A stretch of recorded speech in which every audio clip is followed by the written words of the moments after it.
Assalamualaikum warahmatullahi wabarakatuh. Pertama-tama marilah kita panjatkan puji dan syukur kita kehadirat Allah Subhanahu wa taala yang telah memberikan kita nikmat kesehatan sehingga kita dapat mengikuti UAS pada hari Selasa 2 Januari 2024 dengan sehat walafiat. Pertama-tama saya ucapkan terima kasih kepada Ibu Popi Anggraini STMPD selaku dosen pengampu mata kuliah konsep dasar biologi dan juga kepada rekan-rekan yang saya hormati. Pada kali ini saya Siti Nur Halimah dengan NIM 20210621143 izinkan saya untuk membahas materi tentang pengaruh pola hidup manusia terhadap kondisi ekonomi.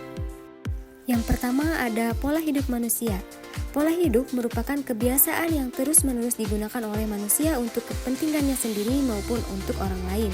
Pola hidup keluarga dapat dilihat dari bagaimana orang tua mendidik anaknya, penghasilan orang tua, serta pemberian uang jajan sehari-hari dan tingkat pendidikan orang tua itu sendiri. Selain pola hidup, ada juga gaya hidup. Gaya hidup didefinisikan sebagai pola di mana orang hidup dan menggunakan uang dan waktunya. Gaya hidup mencerminkan pola konsumsi yang menggambarkan pilihan seseorang bagaimana ia menggunakan waktu dan uangnya.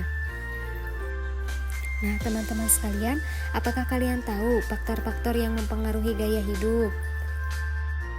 Faktor-faktor yang mempengaruhi gaya hidup seseorang adalah sikap, pengalaman, pengamatan, kepribadian, konsep diri, motif, persepsi, dan kelompok referensi kelas, sosial, keluarga, dan kebudayaan.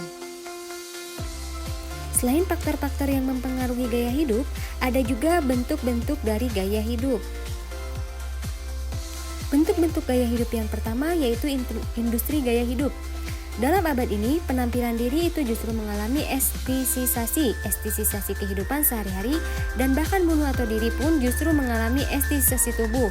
Tubuh atau diri dan kehidupan sehari-hari pun menjadi sebuah proyek atau benih penyamaian gaya hidup. Kamu bergaya maka kamu ada. Nah, itu juga merupakan salah satu pengaruh pola hidup terhadap kondisi ekonomi. Ungkapan tersebut adalah ungkapan yang mungkin cocok untuk melukiskan kegantungan manusia modern akan gaya. Itulah sebabnya industri gaya hidup untuk sebagian besar adalah industri penampilan. Dan bentuk gaya hidup yang kedua yaitu iklan gaya hidup. Dalam masyarakat berkembang seperti Indonesia, berbagai perusahaan, para politisi, individu-individu semuanya terobsesi dengan citra. Di dalam era globalisasi informasi seperti sekarang ini, yang berperan besar dalam membentuk budaya citra dan budaya citra rasa adalah gempuran iklan yang menawarkan gaya visual, yang kadang-kadang mempesona dan memabukkan. Iklan mempresentasikan gaya hidup dengan menanamkan secara halus arti pentingnya citra diri untuk tampil di muka publik. Iklan juga perlahan tapi pasti mempengaruhi pilihan cita rasa yang kita buat. Bentuk gaya hidup yang ketiga yaitu public relation dan jurnalisme gaya hidup. Pemikiran masyarakat dalam dunia promosi sampai pada kesimpulan bahwa dalam budaya berbasis selebriti, para selebriti membantu dalam pembentukan identitas dari para konsumen kontemporer. Dalam budaya konsumen, identitas menjadi suatu sandaran. Generasi baru seperti sekarang ini dianggap berbentuk melalui identitas yang diilhami selebriti seperti cara mereka berselancar di dunia maya atau internet. Cara mereka gonta-ganti busana untuk jalan-jalan. Ini berarti bahwa selebriti dan citra mereka digunakan momen demi momen untuk membantu konsumen dalam pencarian identitas. Selanjutnya bentuk gaya hidup yang keempat yaitu gaya hidup mandiri. Kemandirian adalah mampu hidup tanpa bergantung kepada sesuatu yang lain.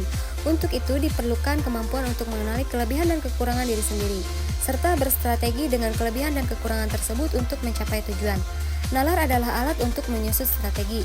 Bertanggung jawab maksudnya melakukan perubahan secara sadar dan memahami bentuk setiap resiko yang akan terjadi setiap menanggung resiko. Dengan kedisiplinan akan berbentuk gaya hidup yang mandiri.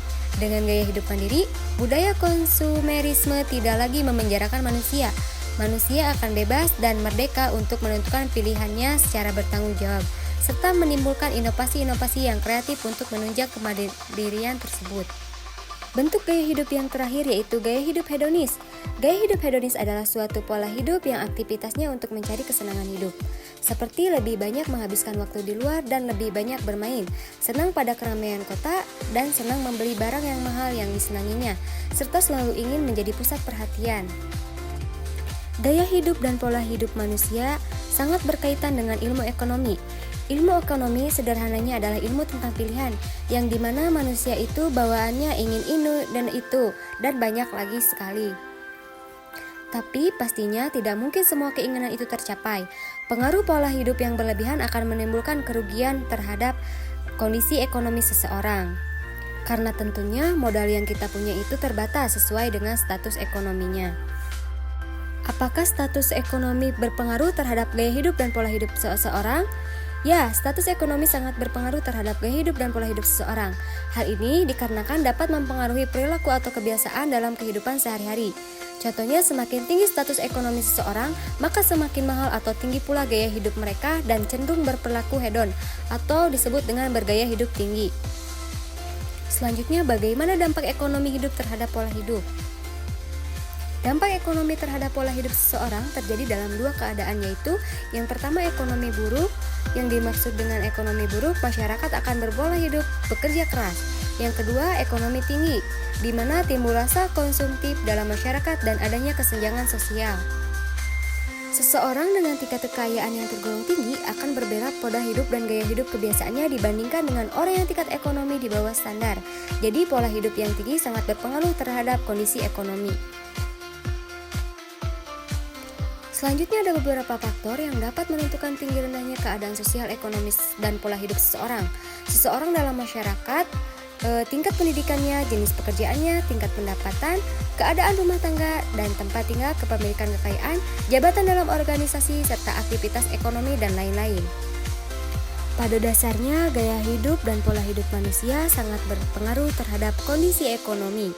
Kondisi ekonomi seseorang itu tentunya berbeda-beda. Jadi ada yang kaya dan ada yang miskin, sesuai dengan ketetapan dari Allah.